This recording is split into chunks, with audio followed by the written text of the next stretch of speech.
গীতাশাস্ত্রমিদং পুণ্যম য পঠেৎ প্রযতোপমান বিষ্ণু পদম আপনতি ভয় শোকাদি বর্জিত।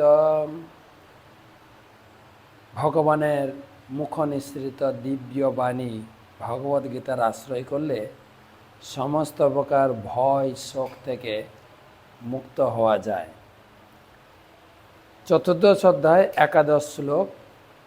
সর্বদারেষু দেহস্মিন প্রকাশ উপজায়তে জ্ঞানম যদা তদা বিদ্যাৎ বিবৃদ্ধ্যম সত্যমৃত্যুত।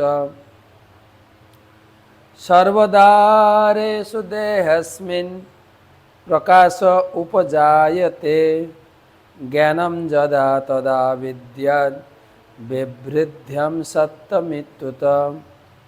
অনুবাদ: যখন দেহের সব কয়টি দ্বারে জ্ঞানের প্রকাশ হয় তখন সত্যগুণ বর্ধিত হয়েছে বলে জানবে। গতকালকের শ্লোকে আপনারা শুনেছেন শরীরের মধ্যে তিনটা গুণই আছে, তিনটা গুণের প্রতিযোগিতা, কখন কোন গুণের প্রাধান্য বেশি। তো সত্যগুণের প্রাধান্য বেশি হয়েছে কি করে বুঝবেন না? সব কয়টি দ্বারে জ্ঞানের, দ্বারে মানে এই শরীরের 9টা দ্বার আছে বা 9টা গেট আছে এই শরীরে। কি কি? প্রভুপাদ তাৎপর্যে লিখেছেন, 2টি চোখ, 2টি কর্ণ, 2টি নাসারন্ধ্র, মুখ, পায়ু, উপস্থ। এই 9টা গেট মানে এই শরীরকে বলা হয় একটা প্রাসাদ। এই প্রাসাদে আত্মা পরমাত্মা বাস করে। তো মৃত্যুর সময় আত্মা এই 9টা গেটের কোনো একটা গেট দিয়ে বেরিয়ে যান।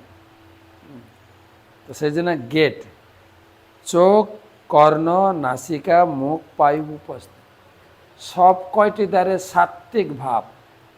সাত্ত্বিক ভাব এবং জ্ঞানের প্রকাশ। চোখ দিয়ে যথাযথভাবে দর্শন হয়, কান দিয়ে উল্টো পাল্টা না শুনে ভালোই বোঝা যায়।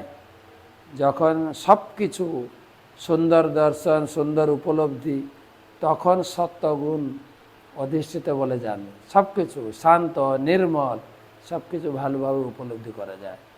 কালকে রজগুণ।